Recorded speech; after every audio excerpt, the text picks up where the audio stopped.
What did you find that led you to Family First Life? I was bought in more into like the vision that I had long term. Thankfully, Family First Life had that vehicle. And I also just saw it in person too. Live sales, the constant sales, minute by minute. I was like, no way, like how does this exist? I took the opportunity on, called Breon. We're moving to Florida and we're making it happen. I had somebody else dependent on me. If I saw other people making that many sales, Breon could have the exact same opportunity to make that many sales.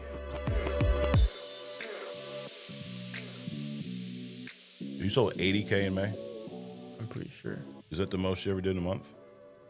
I did 81 that month. Yeah. And I think in January I did 82. 82.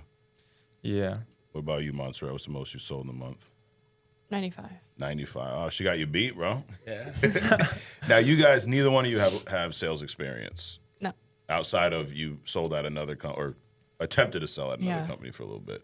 I think you guys are the youngest people we've had on the podcast ever. So congratulations for that. Thank you. Your background, so you were a medical assistant, right? Yeah. Went to school. How long were you a medical assistant for?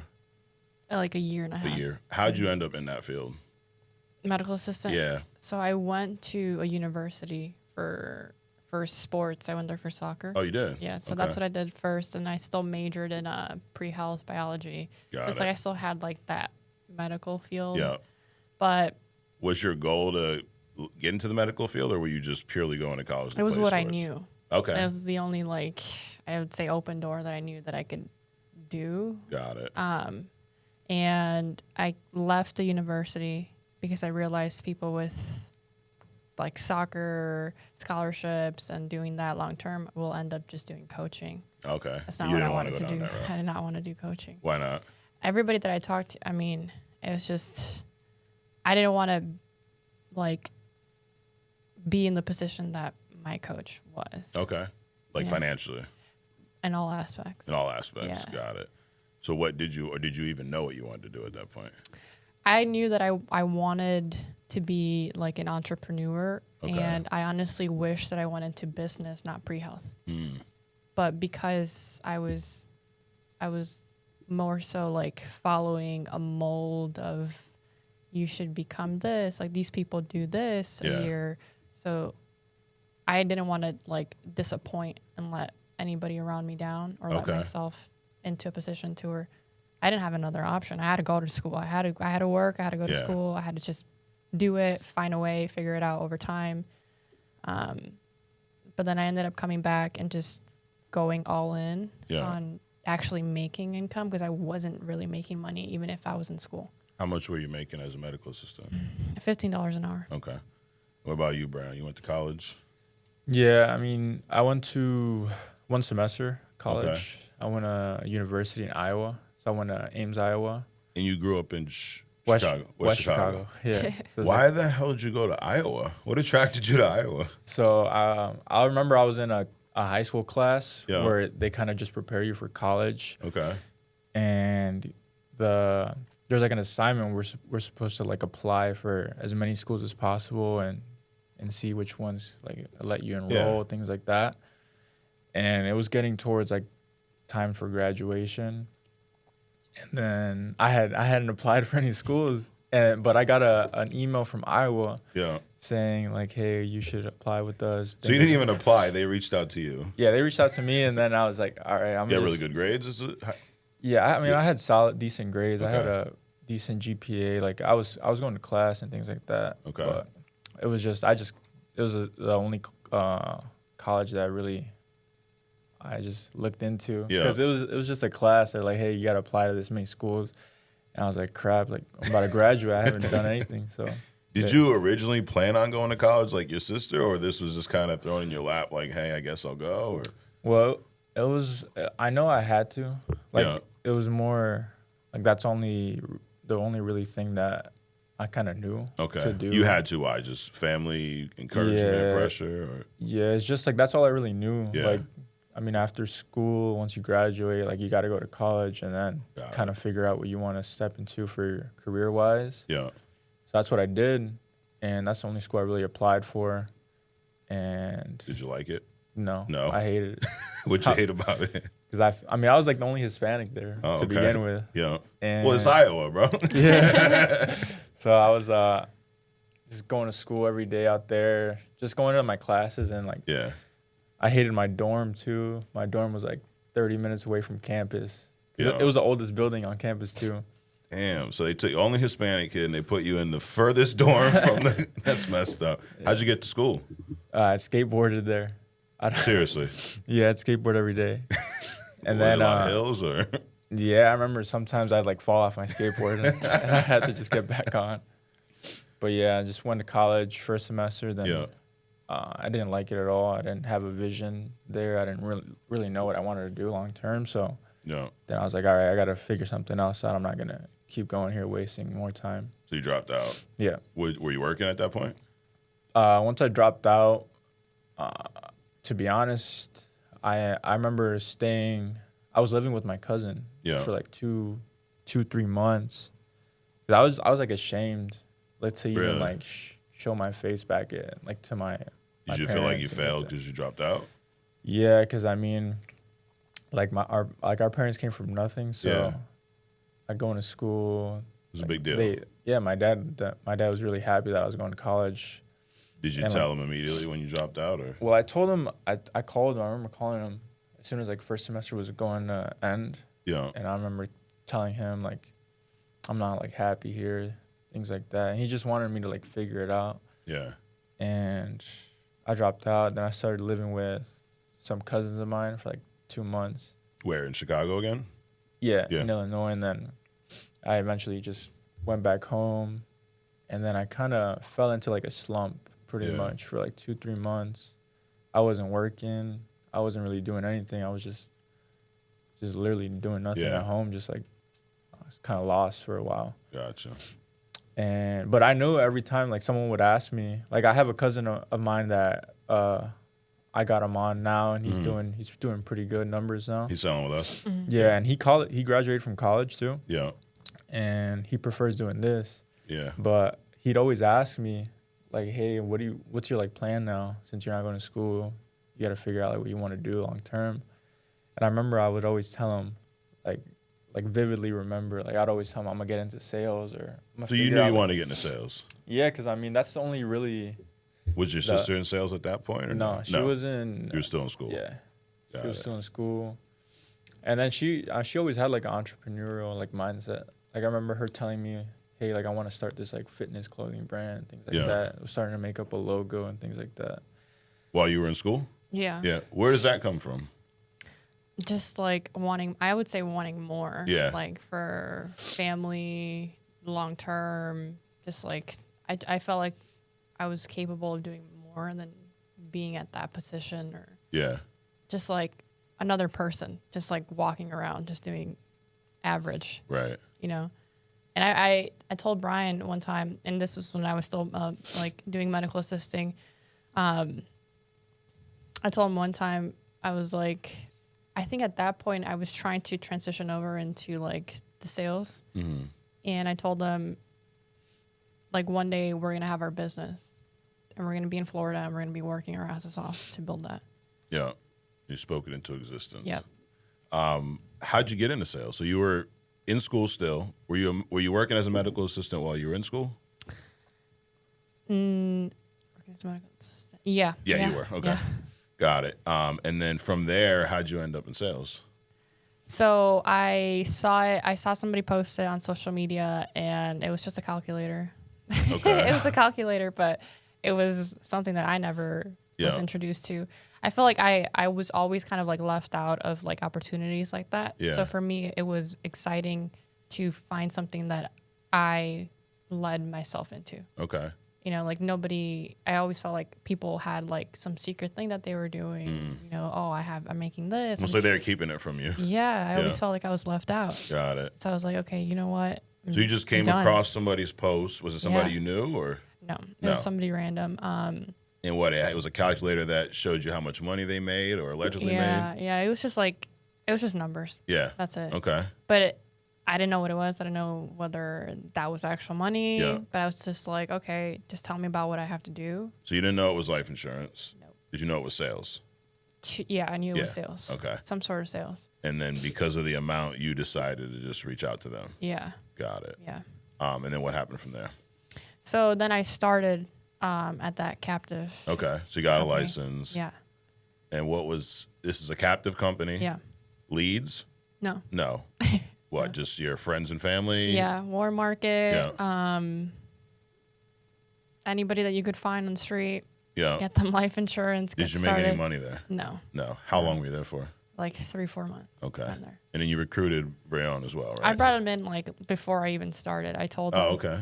I was like, hey, like I'm gonna start here. Like this is what we're gonna do. This is where we're gonna make it happen. Like finally, this is an opportunity and we're gonna get like shit done. Yeah. And So she just called you up and told you what you were gonna do?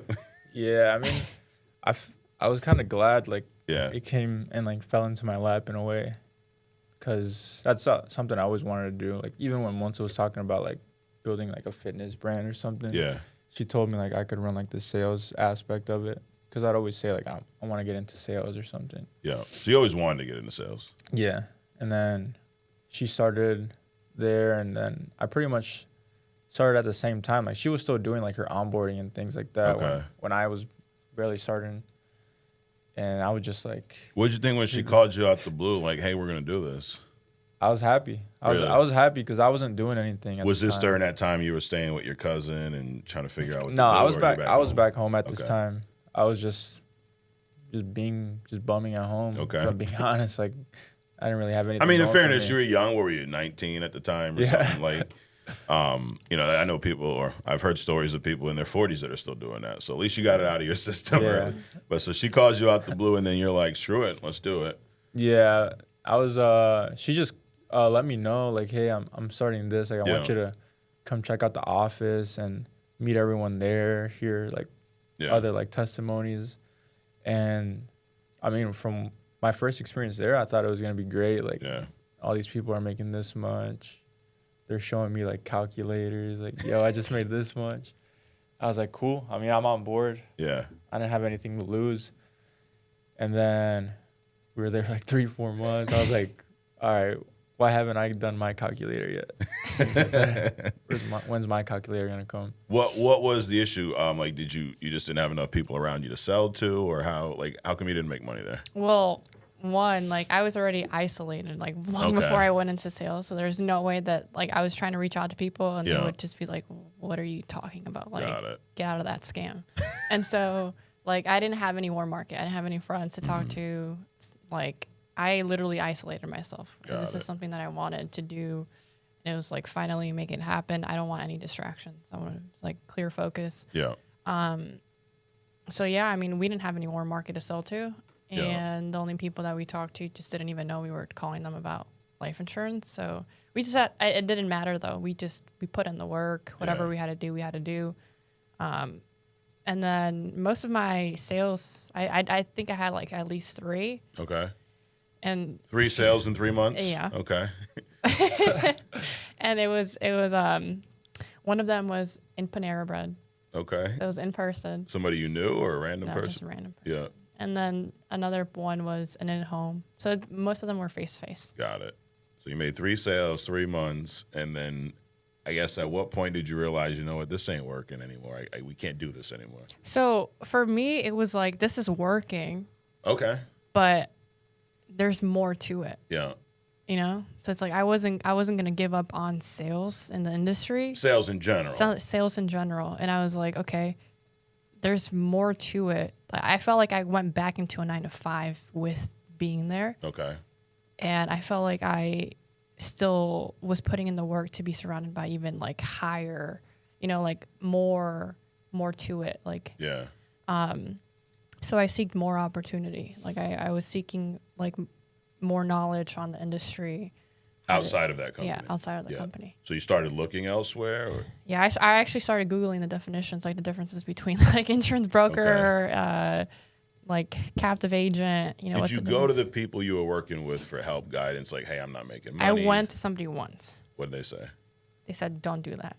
Said don't do what? Insurance broker. Okay. Oh, so you asked somebody there about being a broker, and they said don't. Don't. Why? What was their reason? None. It was just like the the things that already happened in that company, Yeah. but then just made it worse. Got it. And so after that, I was like, I'm not telling anybody, Yeah. but this is what I'm doing. Yeah. I was determined to just do it. Like I wasn't, when I was asking the person, I wasn't asking them for like advice on whether I should do it. Mm-hmm. It was just more curiosity. Like, like, does anybody else know that this exists? Right. You know? And then when after you're that- at a place like that, they make you think that what they have is the only thing out there. Yeah. Right. Like we started at another company before this. It wasn't captive, but we had low comp. We had charged for everything. There were fees for everything. And anytime we'd ask anything, they would just say, that's how it is. That's how it works. There's nothing else out there. This is the highest comp. And then kind of like what you did, we started calling around. We're like, wait a minute. They give out comp here? Then why is our comp all the way down here? Oh, they actually have leads that aren't shared by everybody. Why do I get the same leads that you have? You know, you start asking questions. That's the thing. If you start asking questions at your company and they tell you to shut up or they don't answer you, go look somewhere else for the answer, Yeah. right? Because they know the answer. They just don't want to share it with you. So how long did that go on before you found us? Did you look at any other companies first, or? No. No. So to me, it literally wasn't about like the company. Okay. It was more about like I was bought in more into like the vision that I had long term. And I knew that like, thankfully Family First Life had that vehicle, Yeah. you know? And so I took the opportunity on and I called Breon and I was like, hey, we're moving to Florida and we're making it happen. Okay. And then, How'd you land on us though? So you're looking for any opportunity. Yeah. What did you find that led you to Family First Life? So I spoke to somebody in Family First Life, Okay. got their input on it, and I also did more research on it as well. Yeah. I saw it. It is like one of like the highest like paying IMOs, and so I was like, okay, obviously logically it makes the most sense. So did you just like your other company, did you find an ad or something online, or you searched for like high comp leads and found us, or? No, it was just I just spoke to somebody in it already. Okay. And I got their input. Yeah. And I also just saw it in person too. Okay. I saw it in person happening. I saw the live sales. Yeah. The constant sales, like minute by minute. And I was like, no way. Like, how does this exist? Yeah. You know? And so I knew logically, I did the decision logically. Okay. And you didn't have leads over there. You saw was that something you were looking for specifically, leads, or is that just, something you found with us?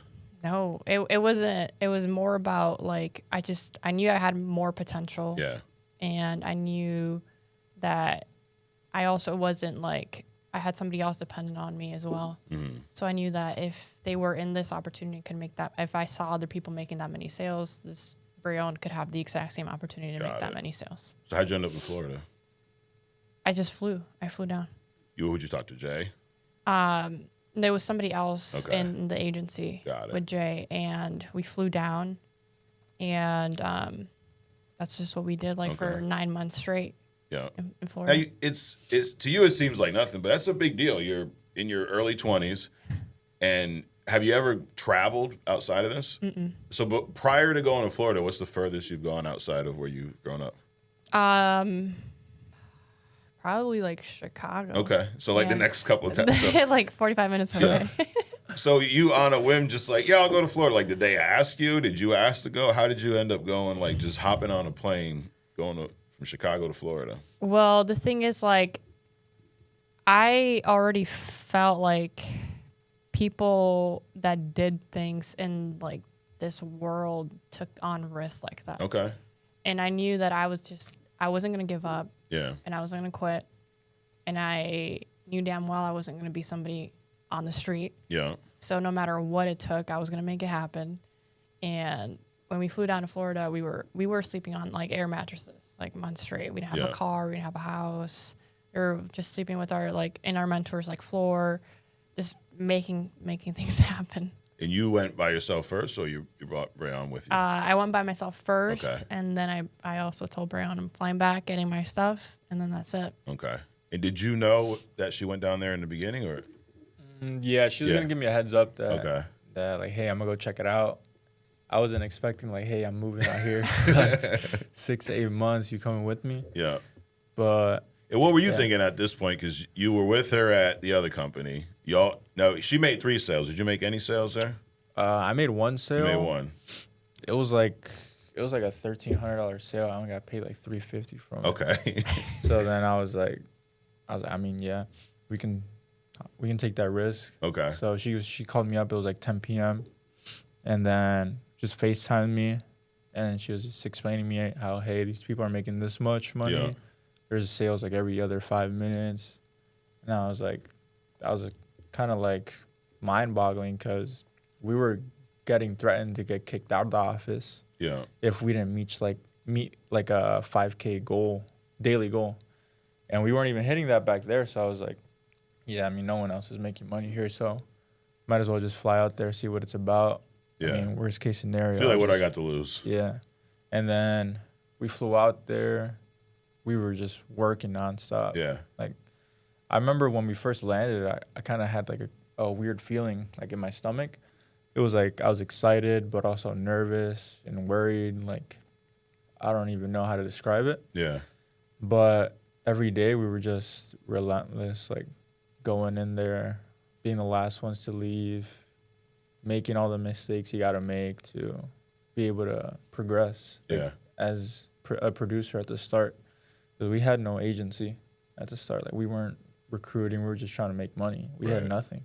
Like, once I had, I always tell everyone this, like, once I had negative $10 in her checking account, Yeah. and I had $20 in my checking account. So I sent her $10 so that way it was even. And that's just like something that I'll always memorize. Yeah. And, like, This is when you were down in Florida. yeah, this was like the second month out there. And it was kind of crazy because I was hanging out with all my closest friends I grew up with. Yeah. Like, they had no clue what I was doing or that I was going to leave. And then I didn't see them. No one, not family, friends for like 6-8 months. You guys were down there for 8 months? Yeah. Yeah. Yeah. For like 9 months, right? Yeah. Yeah. Yeah. And then we had an Airbnb, and we were out there with other new agents. A lot of them, I don't even know what they're doing now, because it's a really difficult industry. So you joined. What month was this when you went down to Florida? This was March. March of last year. Because we got there like last week of February. Okay.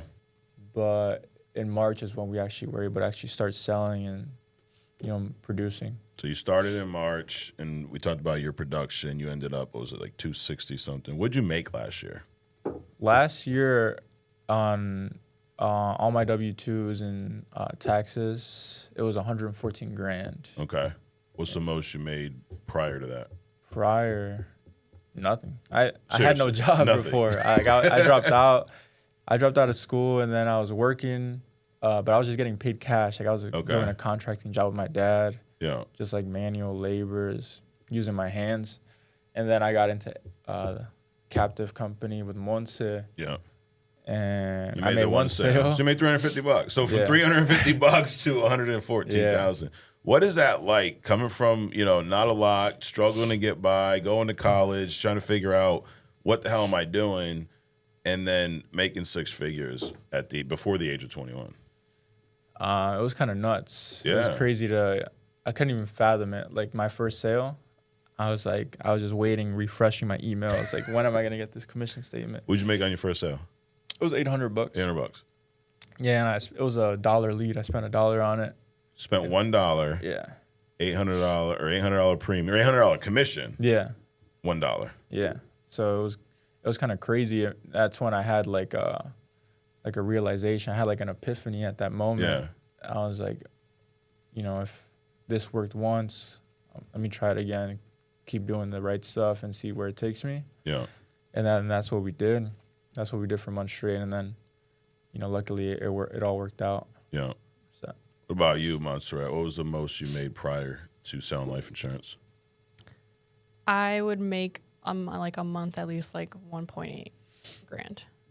Prior to this? Yeah. So at probably 12, 15K a year or something like that? Yeah. So Yeah. I was not making anything. And Got then it. most of my money literally went back into like what my mom had to take care of, like bills. You were helping your mom out? Yeah. And then what did you make last year with us? Last year, like around 290. 290. Getting close to like 300. Yeah. You help your mom out a lot now? At the beginning, it was more of like I was helping her out so much with like all my bills. Yeah. I just like, I had like the long-term vision of being able to just like grow the business. So I realized like I had to stop doing that for some time. Okay. Because like So you had to invest in your business. Like long term, if I was going to be able to build something, as much as I wanted to help out, it wasn't helping before. Got it. So all of that has to go back into the business to be able to be in a position to where it's like, okay, finally I can say To really here, help. Yeah. yeah, Yeah, it's like, you see this with new agents a lot, and you guys will see this as you continue to recruit and grow, is you get someone that is in some debt. Maybe they have some credit card debt or something. You've probably already seen this. Yep. They get their first commission check, and they want to run and go pay off their Capital One card. It's like, bro, you've owed that Capital One, that $5,000 for like 4 years. Yeah. You don't need to go run back and pay them off today. Yeah, you're good. You're still living. Exactly. Invest in your business, grow, so that, hey, one day you can just pay it off and not even think about it. Yeah. So is your what is your why? What drives you? Is it to take care of your parents, your family, or is it something else? It's just more about like actually like doing something like that's different from what anybody has ever presented to us. It's like actually opening the door, becoming the people that like actually build the business, just made it happen. Because I would say, I mean, we were like moving from place to place. We were literally like living in families, just rooms. Growing up? Yeah. Yeah. We were just in a room. And then we had to move out of that room to move into another room. Move out of that room to move into another room. So it's like, when is, like, what is this? I never questioned, like, why is it happening? But it's like, this is happening, like, because I'm going to be able to make something more of it. Like, Got it. Like, you knew that for whatever reason it was happening, you didn't want that. I didn't want that long term. Yeah, I didn't want that long term. I wanted to be able to put everybody else around me in a better position and, like, say, like, hey, just become that person that people could go to for help, like parents, mom or dad. It's like, hey, finally I can give this to you. Right. But it takes a lot of sacrifice, because even for them, it's like you still got to sacrifice more years of work, unfortunately. Right. But we're going to make it happen. Yeah. That's awesome. So speaking of sacrifice, what is your schedule like now? How much are you working? When are you selling? When are you recruiting? So I'm in the office like from 7:40 all the way to like 11 p.m. at night. And to me, even whether I'm in the office or not, and I'm back home at 11 p.m. just to go to sleep, I'm still on recruit calls, sometimes even till 1 p.m. I was on a recruit call here last night till 1 in the morning. So it's like, to me, it's work nonstop. Right. It's work nonstop. Yeah. I mean, you guys say it like it's so just nonchalant, like, it's just normal. But do you understand what you guys are doing, especially for your age, is like a complete anomaly? Like, people your age that are not doing this. Does that ever set in, or you just... It happens so fast. Yeah. It happens so fast to the point where it's like, I felt like all those years of going through all of that was meant for this, like, to shape us to be able to take care of this. Yeah. And be able to, like, do it, and be hard at it. Be hard asses about it. Yeah. I feel like that's why that happened. Well, you've gone through some shit, right? Yeah. And whatever you've gone through, whatever you're going to go through and sales go through here is probably nothing to what you guys dealt with growing up, moving around and struggle. Like, we all got our shit. Yep. And the stuff we do here, it's like when you work construction, right? With your hands. Yeah. That's hard work. I built houses and roofed inside for years. That's hard work. Calling people up that filled something out or called in, like, it's work, but it ain't like being out there when it's 100+ degrees, sweating your ass off, and it's only 11:30, and you're like, shit, I got 5-6 more hours of this. I'm already tired. Yeah, it's work. I'm not saying, but it ain't that type of work. Yeah, right. Or even like medical assistant. That's not easy. Compared to it's not rocket. It's simple what we do. Yeah, it's just, but you do got to sacrifice. That's the part people I guess are confused about early on, is you do got to sacrifice. You sacrifice a lot. Most kids your age are out partying every night. They ain't up to 11 o'clock doing recruiting calls and selling the next day. Yeah. You're recruiting now, right? Yeah. What did you guys do last month as a team? So last month as a team, we did 296, like cutting close to 400,000. Yeah. How many agents you got getting paid monthly? We have 31. 31. Yeah, 31 active agents now. Where'd you find most of these? Social media. So not people you know. Yeah, because for me, like I said, I didn't have my warm market. Yeah. I literally isolated myself from everybody. I didn't want to talk to anybody like beforehand. When did you start isolating yourself? Long before I even went into sales. Yeah. I literally, like I was... Like before college or? Yeah. Yeah. Yeah. Before college. I was just so focused on like getting something done. I was just tired of like the consistent, like seeing like parents struggle. Yeah. Like finally we gotta do something about it because this is gonna happen long term. We gotta make that change. Nobody else is gonna do it. No. And so I started to post more on social media about what we were doing. And I started off small. I mean, literally before we even got results, about doing 20 grand. If whatever we did when we first started coming in, I was posting about it. Yeah. I was trying to be loud about it. But it started off small first. Just whatever we sold daily, we were posting about it, see whoever it reached. And I had people that saw my journey when I started that reach out to me now that got started now. Right. So it's like it's been months for some people to finally take that initiative. That's why it's so important to be consistent. People, I think the struggle between sales and recruiting. Sales, like you said, it's instant. You made your first sale, you're sitting there refreshed and like, hey, where's my money? And then you get paid. Even more now. Like back when we started, there were paper apps. It'd take a few days, sometimes a week or so, but was still pretty quick. Now, I mean, you call someone up. Listen, you don't have to go to their house anymore. You call them up. You close them over the phone. They're covered at that moment, and then you're paid maybe the next day, 2 days later, tops, right?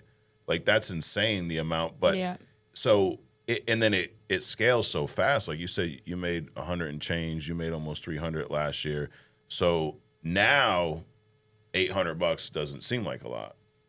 When you first did it, it did. Yeah. But that doesn't mean to everybody outside of here, those things that seem small, that's big to an average 20, 22-year-old. Like, what do you mean you made $800? And like, how long did that sale take you? It's like 30 minutes. 30 minutes. Yeah. Think about like if you could go back to when you dropped out of college, you're living with your cousin, and if somebody told you, Breon, you could make $800 in 30 minutes, I wouldn't believe you. No, you wouldn't. Right? No. But it's like that's why Sharon, they may seem small, but it's so big because most people out there are not in the situations you guys are in. Most people your age are struggling. Yeah. Or they're out partying, spending their parents' money. 100%. You know? What keeps you motivated now? Because now it's been, almost 2 years now, right? And you guys are in a good spot financially. You're growing. What keeps you motivated to scale this?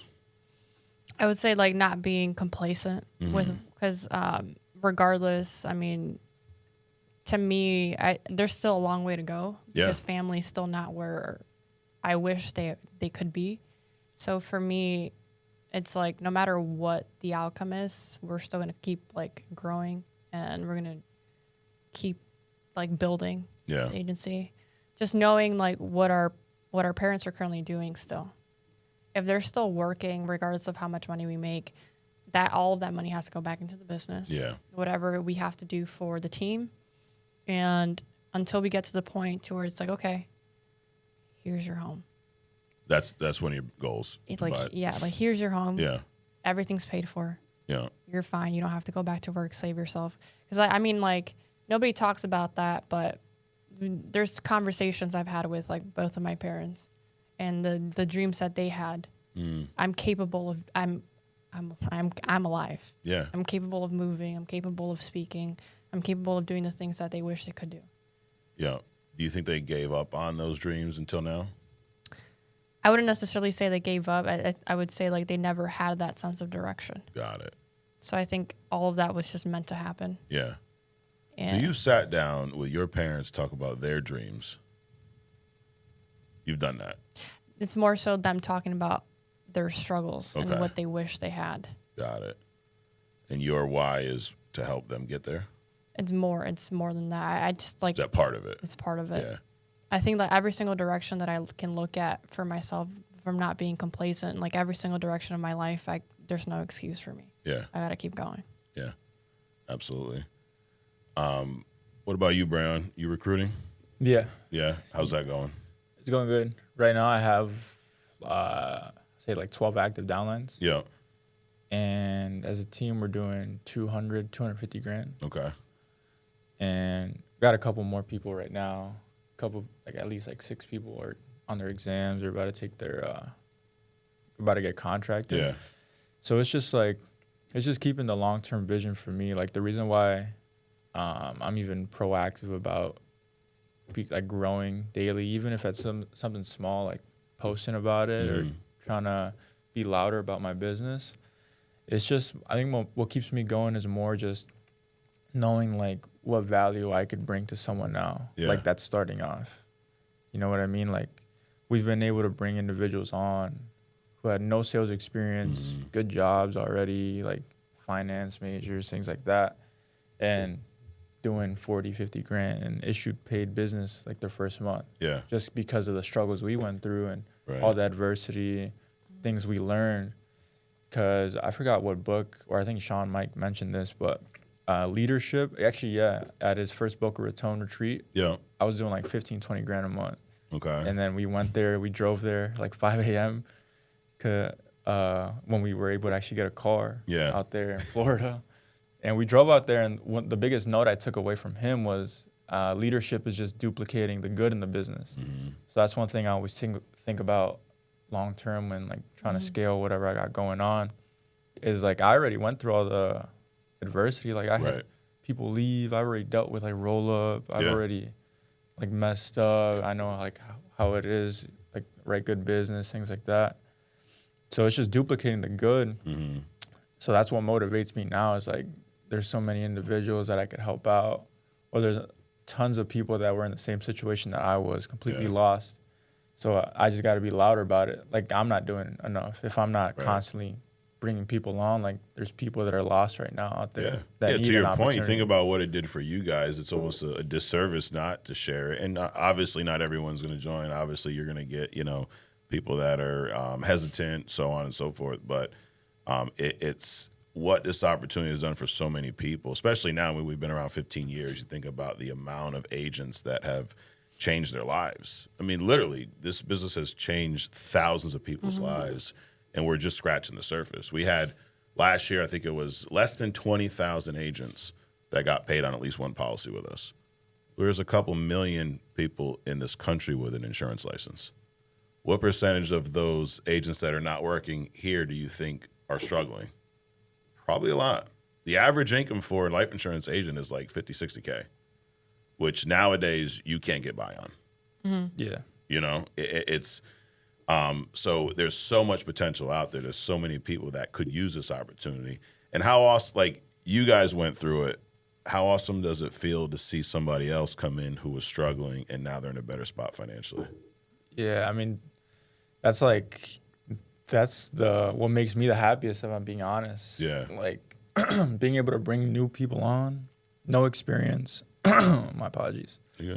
But just seeing how they can like fast track their success is like, it's kind of crazy for me to think about. Like it took me 9 months to actually do 40, 50 grand, like issue paid business. And I was actually seeing like a solid income, like leftover net, and just bringing people on like their first, second month is like kind of rewarding. It's like, wow, this is really what, I work towards. You know what I mean? Like being able to see the byproduct of all those months of struggling and just being able to cut people's success in like half. Like seeing results that I was seeing a year into the industry, like in the first 2-3 months is like surreal. And that's what motivates me every day, is like I know there's hundreds, thousands of other people that over the journey of my career, I'm be able to impact in a positive way just by being able to make all those mistakes when we started. Right. And that it's like that path keeps getting shorter and shorter. Like I remember, it take people a year to get going, and now it's like you guys are doing it in like a couple of days. Like, what were some of the things that you struggled with early on in sales that you had to overcome to get to this point? We talk a lot about the good, right? You're making money, it's all great, but everybody goes through that period where they're figuring out. What was something that you struggled with the most early on?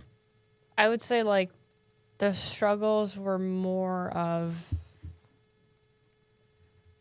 I'm the type of person that, like I really like I don't have anything to complain about. Like all of that, like I doesn't complain at all. I would say like struggles. I mean, to maybe an average, like somebody coming in and thinking, "Oh, this is hard." Yeah. I would say like trying to find a way to scale the production. Okay. Right. So doing things consistently, but doing it and having like very small results. Got it. Maybe overworking, all those things. I mean, I would say the struggle for me would probably be just like staying awake during the day.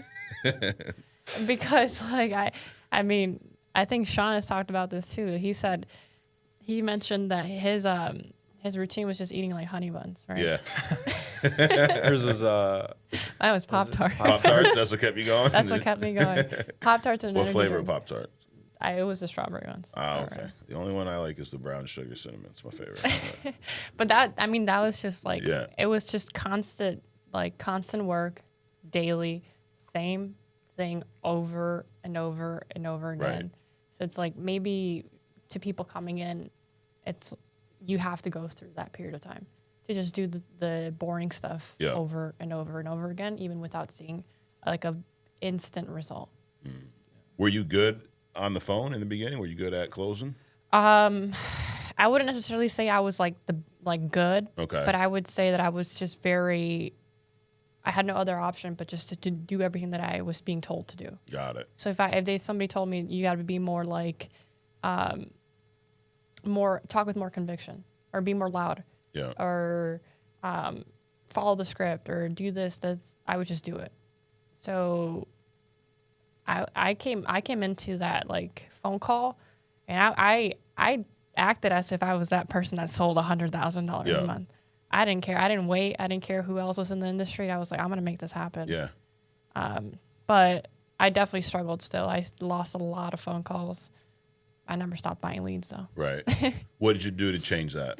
Losing the phone calls. Like what did you identify, or I'm sure you did, what did you identify was the reason that was happening? A lot of it was the way that I pitched my options. Okay. I changed the way that I pitched my options instantly. I did it more of like there was no other option for people when it came down to options. Okay. So I was implementing different verbiage of letting people understand either or we're going to make one of these happen. Got it. So more presumptive, more in control. Exactly. Yeah. Got it. What about you, Brown? Was there something that you struggled with early on?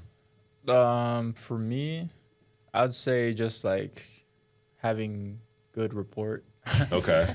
Like I thought building good rapport was like, hey, what'd you have for breakfast? Things like that. Like, and then. So did you spend too much time building rapport early on? Yeah, I remember at one time I said like I was eating ice cream or I was just making the dumbest conversation and thinking it was like getting me closer to the sale. And then they're like, no, I don't want to give you my banking. I was like, dude, we talked about what you had for breakfast. Like, what do you mean? But yeah, just having a better understanding of like the client now. Yeah. Like I have a super strong conviction of which route I want to take. Like my calls I'm rarely pitching options. I'm more just putting two and two together, figuring out a solution like immediately. Like I take all my time figuring out the why right after I give this person my licensing information. Yeah. And then I break down what they got, see what we can do with that, if that's even optimal long term. Just figuring out what I could do, like and maybe help them out with their finances if they're overpaying for stuff. Right. Just kind of breaking everything down long term. I always tell them, what's your goal long term? Like, what do you want this to do? Yeah. And that's what's really helped me flip the switch for me instead of just kind of reading a script, making my goal A, B, C, things like that. Because it's a lot different in the world you guys came from where, in those companies, you're talking to people that have not expressed an interest, really. Mm-hmm. Here, they filled something out, they called something like that. Person already decided they need life insurance. So it's almost weird not to be presumptive and just move them into something. They just don't know they can get it themselves. They don't know how to get it themselves. Yeah. Like I remember when I got my driver's license at 16 to get car insurance, I got in my car and I drove with no insurance to the insurance place and was like, hey, I need some insurance. Like, how'd you get here? Like, don't worry about that. But that's not most people. Yeah. That's not our clients either. Our clients are not driving anywhere to go get light. They're at home going, oh, shit, I probably need this. I have no idea what to do. Let me fill this out. And it's like then, new agents a lot of times, we then get those leads. And now we're going backwards. Like, are you interested? Yeah. What do you think? Like, we're asking for permission, right? Like, when you're talking about moving through the options, I remember, like, showing them options and almost waiting. Like, so, what do you, like, what the hell am I waiting for? They already told me they wanted insurance when they filled out the form. Then we booked an appointment or we did one call, whatever it was. But now we're in this appointment ready to make a purchase. Like, why am I asking for their permission when we've done all those things already? Yeah. You know what I mean? Think about, what are you guys doing for leads? Internet leads, direct mail? What are you doing mostly? Just running like drip-in high-intent leads. Yeah. Okay. High intent. All social media. All social media. Yeah. But think about, someone's running an ad, right? Thousands of people see it. They all don't apply. Maybe, I don't know what your return is. Maybe 5% actually click on the box and fill it out. So think about what this person had to go through to even end up on the phone with you. They saw an ad that most people just scrolled by. Then they clicked on it. Then they filled out all the information correctly, mind you, because you get somewhat wrong numbers, right? Yeah. So the person you're on the phone with did all that. Why would I ask them for any permission after they did all that? They're, like you said, they're high intent. Yep. It's a lot of this is just your mindset. It's usually small changes. Like even when I'm trying to ask you about struggle, it's like hard to pinpoint because it's such a small adjustment that it's not a massive overhaul. It's what we do. It's simple. Yeah. If you're off track, it's usually a small tweak.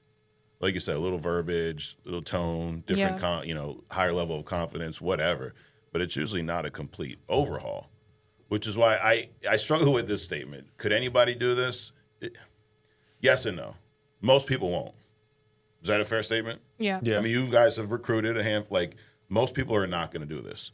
But the ones that you have recruited, the 30 plus, the 12 plus you have selling each month, would you say was there anything special about those individuals? No. No.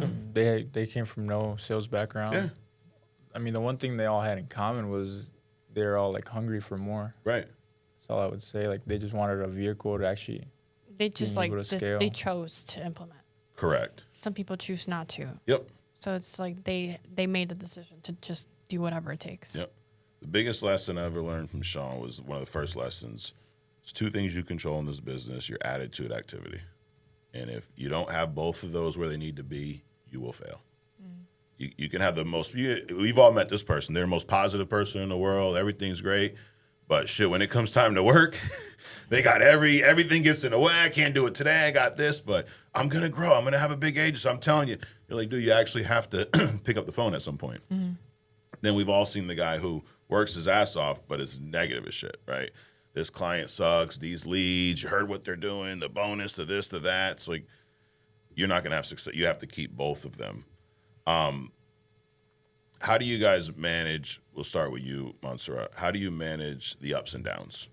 Because there's plenty of ups, right? And that's dangerous too, riding that high. If you get too confident, Yeah. like I've been there where I close everybody I sit down with. I'm so amazing, and then I went 0 for 10 the next day. Yeah. Like, what's going on here? Like, I should quit. First of all, was there one that was harder to manage, the ups or the downs?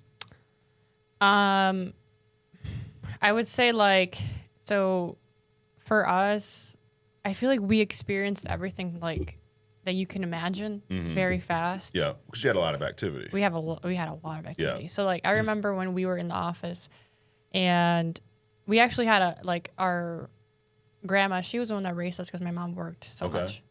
So when we flew down to Florida, a lot of it she passed away when we were in Florida, right? Oh, okay. So when she passed away, I remember getting the phone call, and for me, it wasn't about we couldn't fly back. That wasn't an option. It wasn't an option, even if we could buy our tickets Yeah. at that point, and it wasn't an option because if we flew back, my way of thinking was, we're still not where we want to be. Right. If we fly back, our parents are still in the same position. We're gonna mourn. We just got to keep working. Yeah. So Could you have flown back financially at that point or no? Yeah. You couldn't. Okay. we could, but we didn't see a You knew point in doing it. I guess, damage it would have done to the momentum in Yeah. the business. Yeah, we just had to keep focus. So for us, it's just remembering all the things that are still happening, Mm-hmm. to where in this business, I think if something happens, maybe some people will ride that wave, like that high, Mm-hmm. but then just being more like the reality of things, right? The Yeah. reality is you got to keep working. Right. It's a long-term game, and there's going to be years of business that you got to implement. Even if you see success your first year, there's going to be years to come by where there's going to be more to come and more work to put in. So I learned in business long before, because I was reading a book. That's why I know that a lot of successful people took action, Yeah. and they just put themselves in that position to like want that. And so I learned that no matter what happens in business, you got to stay on this level, Yeah. whether it's high or down. And if you feel like you're getting high and you're getting complacent and you're chilling back, thinking you made it, you did it all, you got to remember exactly where you came from. Yeah. So humble beginnings. Gotcha.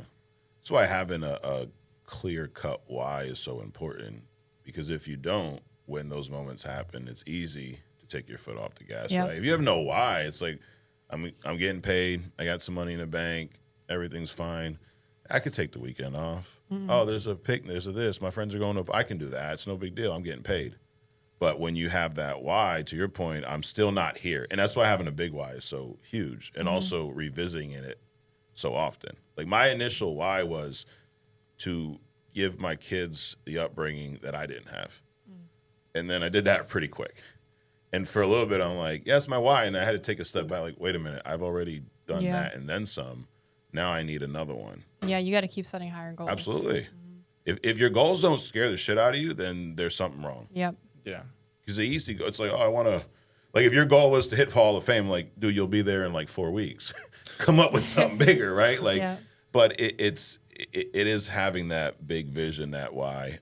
What about you, Brown? Is it harder to manage the highs or the lows early on, or was it early on? For me, I'd say it wasn't hard at all. Okay. Like being able to have access to like Sean Mike's mentorship, going to that retreat. Yeah. It kind of put things into perspective for me. And What was the biggest thing you learned there? well, that being able to like manage your emotions Yeah. in an industry that's constantly going up and down. Yeah. But on a long-term scale, it's an uptrend. But at the time, like things could look like it's the worst. Right. But just one thing that I took away that it would answer that question would be, well, I remember Sean Mike saying, like, being here is way better than just having your emotions like constantly going up and down. Like, dude, life's so draining. Right. Constantly going Oh, it's up exhausting and down if like you're this. doing that. Yeah, it's better just stay leveled, like no matter what. And I like still to this day, like I'll implement that. Like a couple weeks ago, I didn't do as much production as I expected. Yeah. And then the week prior, I did like a crazy amount of production. So I still kept investing the same amount, and until I was in the green back in the, profiting. Mm-hmm. And it was just being able to control my emotions. Like this industry is constantly gonna hit you with adversity, even when you least expect it. So you gotta wake up like waiting for it to happen. Right. Like I'm never gonna be caught off guard by something like that. It's a people business, so it is built-in uncertainty. You never know who's going to be on the other end of that phone. You never know what the recruit's going to do, what the agent. I mean, the carriers, they change shit. You just never know. And another, going back to lessons I learned from Sean, and the other big one was don't focus on things you can't control. Yeah, focus on the control. How many times have you seen agents get so consumed with shit that is just beyond, or not even just people in general? I mean, they do it about everything. Politics, sports, whatever the case may be, something that has nothing to do with them. I'm not saying it's not bad. Oh, this is happening overseas. Okay. Yeah. What can you do about that? Yeah. Well, it's so bad. No, I agree. It's horrible. But what can you actually do about that today? Nothing. Why don't you take care of you first? Stop worrying. Oh, who cares? They're trying to put people on the moon, Mars. Who gives a shit? How does that affect you and what you're doing today to provide for you and your family? Yeah. It doesn't. So if it's beyond your control, leave it alone. 100%. It's not always easy, but if you can do that, if you can master this, it's like the potential's unlimited. Yeah. Are you shocked at all, surprised at where both of you have gotten at this point? I still don't like even with everything going on, like the podcast, the stages, there's still a long way to go. Right. So for me, I'm more of like, I'm prepared. You know, You realize you're just scratching the surface. I'm scratching the surface. Yeah. There's still more to go. Yep. And what excites me more is just like getting people like Breon. Yeah. In places like this. Yeah. How cool is that working with your little brother? I say little, but he's big. No, I mean, I've told people this, like, it doesn't matter. I told him this. And I don't know if people are coming in with their siblings or whatever. You guys might start a trend here. But like, I told Breon from the very beginning, even when we were in AIL or the captive agency. Yeah. I told him, I was like, it doesn't matter, because sometimes people take some development. Mm-hmm. And that's how I learned a lot with also bringing Breon into the business. So I'm like, hey, if you don't get your shit together, I'm going forward no matter what. Yeah. Yeah. I remember one time I was just like being super ignorant when I first started off, and I didn't even want to dial in the office. I was like outside on the couch with like 2 people. And that's environment too. Yeah. Like environment can impact that as well. And then she came up to me. She was just like, hey, I'm about to fly you home if you don't like start dialing in here. And then, I mean, over time, I kind of developed into just like a totally different person, like habits wise and also mindset. Because it took a while for me to fully comprehend like how life changing this industry could be. And once I started focusing on all the good and stopped putting any energy towards stuff that's not going to get me closer towards my goals, that's when things started changing for me on a personal level, and just being able to see a long-term vision. Like I'm always like, even last night I visualize like myself 2-3 years from now, and they're so strong, like this idea I have of what I would look like and the people around me. And it's just crazy because that's the kind of stuff I was thinking about when we were sleeping on floors when we just started, when we had nothing to our name. And I don't even know. I think in this industry, you have to do all the right stuff and put yourself in a position to even attract that kind of stuff. Absolutely. Like, you got to go out there and make all the plays. You got to go out there and start the marketing, build your brand, and then you'll start attracting the stuff. Like, that's right. When you start to grow. Once you start putting yourself in that kind of environment to even be worth the stuff you want so bad. And that's what motivated me a lot and allowed me to develop, is because like we had nothing, and then fast forward a year from now, we're able to see this much growth. And even like to this day, even last night, I'll still think about like what it'll look like 2-3 years. Yeah. Because I'm not stopping. No. I'm never gonna like stop selling, recruiting, developing people. I'm gonna keep doing it for like 5-10 years and build a massive organization with her. But it's just that little stuff that is often overlooked. Like you gotta believe it before you kind of actually seize it. Absolutely. Oh yeah, it all starts with your mindset. You visualize and where you want to be, and I think that a lot of people are afraid to do that because the chance that it may not happen, right? Like I don't want to visualize that. I don't want to put that out there. One of the best things you can do is make your goals public. You make a goal and keep it to yourself. Well, if you don't hit it, well, who the hell knows? Yeah, no one's gonna hold you accountable. No one's gonna hold it. Like you didn't tell anyone. Yeah. But you put it out there, you visualize. There's a risk that it may not happen. But if it doesn't, then who gives a shit? You're in the same spot you were in the first place anyways. But if it does, that's when you really start getting to that next level, you know? Yeah, and one thing I tell people too in my team is like, you got to make your goals like so big to the point where failing even looks like success from the outside. Right. Like you gotta like even believe in yourself that you can accomplish this kind of stuff, especially in an environment like this. Like people are constantly gonna push you, and the standard set so high with us. Like what it's like the bare minimum is what it'll look like succeeding other places. Like absolutely, dude, I want people to do 50, 60, 80 grand bare minimum a month. Right. Like I want people to grow with the organization next 2-3 months in the business. Like, that's the standard. And it's just like, people got to believe it themselves first. Like, it all starts with yourself. 100%. That's why we keep recruiting. Because it's like, sometimes people will start off just like Breon, and they will take some time to develop. Mm-hmm. But if you got to keep pushing yourself as a leader. Correct. So just like, this is why it's awesome to have people in podcasts or like showcase, highlight individuals to see like their success like that. Because that's what I want to hear more of. Absolutely. You know, because to me it's like, even if me and Breon weren't siblings, me and Breon would still be working together, and I can say that with confidence because of who he is as a person, who he is, or who he's become, and who he's become. Yeah. And then also like the form of like leadership and pushing yourself. I'm never going to stop developing myself. Right. And the same thing, Breon sees that. Yeah. He's like, me and him, we work together in the sense of like, we're both so hungry for more. Mm-hmm. And this is why we're going to keep pushing. And it doesn't matter whether we're siblings or not. Right.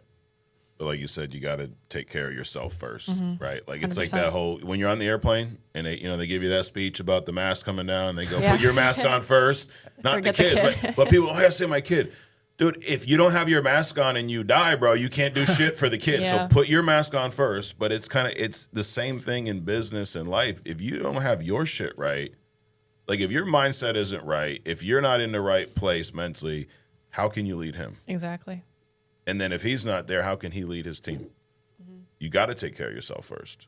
It's huge. Well, guys, it's been great. I like to wrap up with some fun stuff. Well, I don't know. I say fun. It's true or false. I'm going to throw some crazy stuff at you, and we'll just alternate. You guys let me know if it's true or false, okay? Some of the best clients, Breon, are the most difficult ones to sell. Yeah, I'd say true. Yeah. Yeah. We always have that. We all have that client's a pain in the ass, and you're like, oh, shit. Like the other week, I was like arguing with someone, like, dude, I was telling this person, like, hey, this is literally going to expire. Like, just being super thick to the skull, and like, it kind of painted the picture over time. Mm-hmm. And then he started cracking jokes about me. Yeah. And then he referred me his wife, and then it was like a his and hers. Yep. And then I talked to him like about real estate, because he retired like by the age of 30 off real estate for like an hour, day later. And he was like the hardest client to close. So it's just, I mean, people that are kind of take a little bit of extra time to break down the barrier. Right. Those are the ones that will open up and, refer you people. Absolutely. Anybody can get life insurance whenever they want. True. What if they're sick? They can still get life insurance. What if they're 89 years old? No. Okay. You should wait until you're about to die to get life insurance. It's not true. Not true. No. All right, I have a couple more. These are, if you don't like these, you can yell at Sam and Kate in there. Would you rather, Breon, would you rather call your ex or door knock during a Super Bowl? Door knock during the Super Bowl? Everybody says that. Yeah, okay. Let's see. Have a client say, I'll think about it, or I have coverage through work. Which one would you rather deal with? I have coverage through work. Yeah. Okay. How do you deal with that? I say perfect. Do you know what you have? How much you're paying for it? Can you go grab that policy for me? I'm just going to review that for you. Yeah. Make sure you were set up correctly through work. Only do in-home appointments or only do telesales? Telesales. I've never done an in-home. You've never done in-home? So, yeah. What about you? Same? Same. Yeah. You've done in-home before? Yeah. Yeah. But now you guys are straight telesales. Yeah. No virtual, just telesales. No virtual, no FaceTime, no Zoom. Got it. What's your favorite thing about being a life insurance agent? My favorite thing about being a life insurance agent would just be like the full journey of it.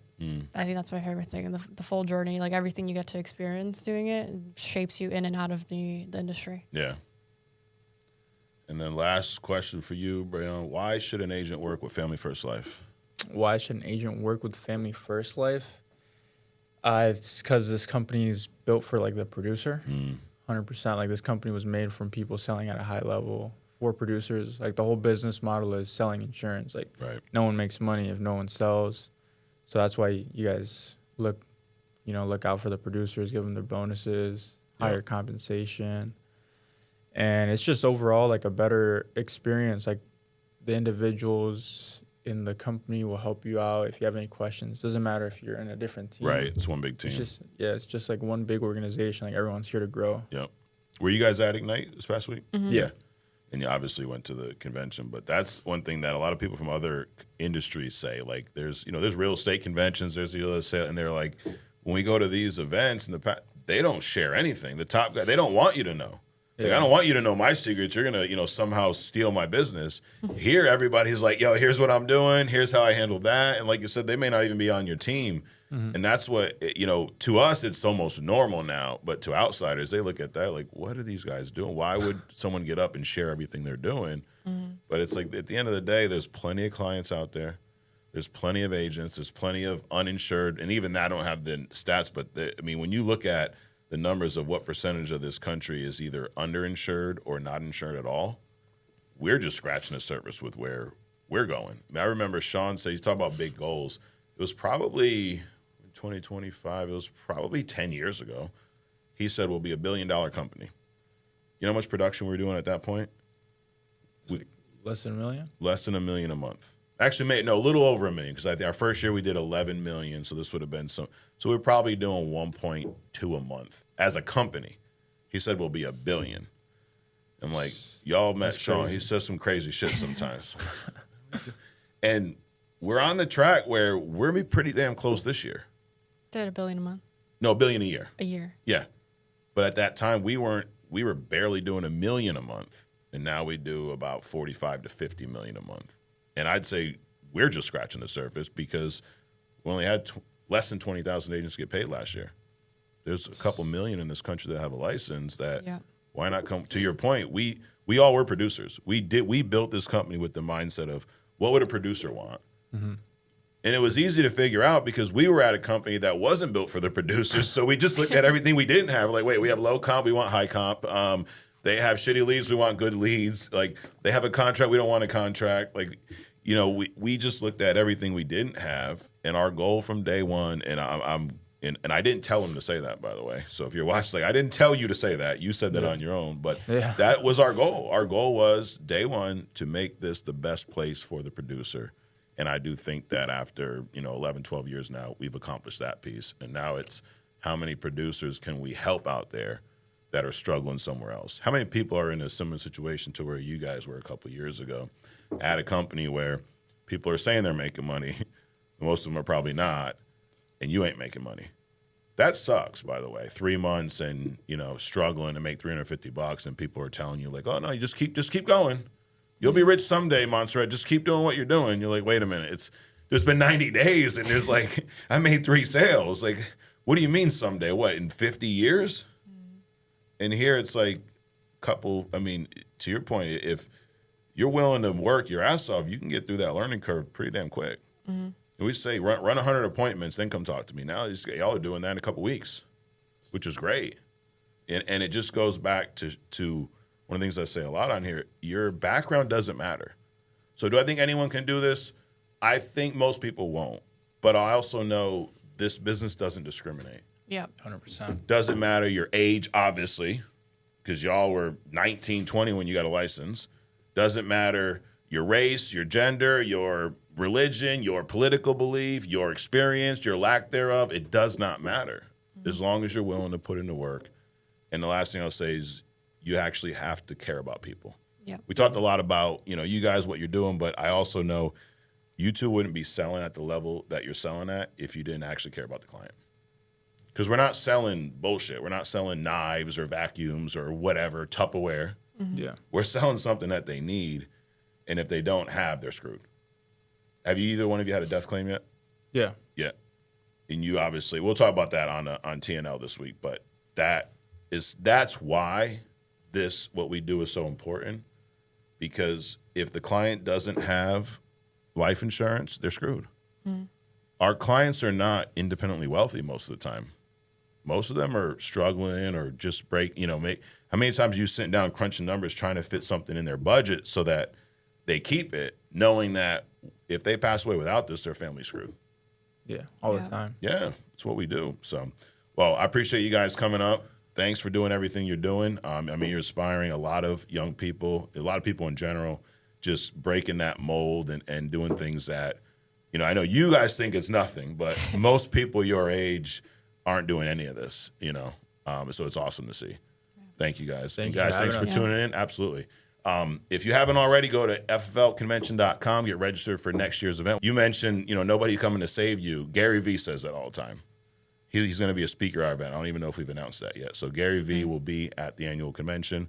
We're also looking to have Deion Sanders back from last year. So we got a lot of good stuff in store. So go to fflconvention.com, get registered while tickets are still available. And subscribe, share this with your agents. You know where to find us every week right here on True Talk. We'll see you next week.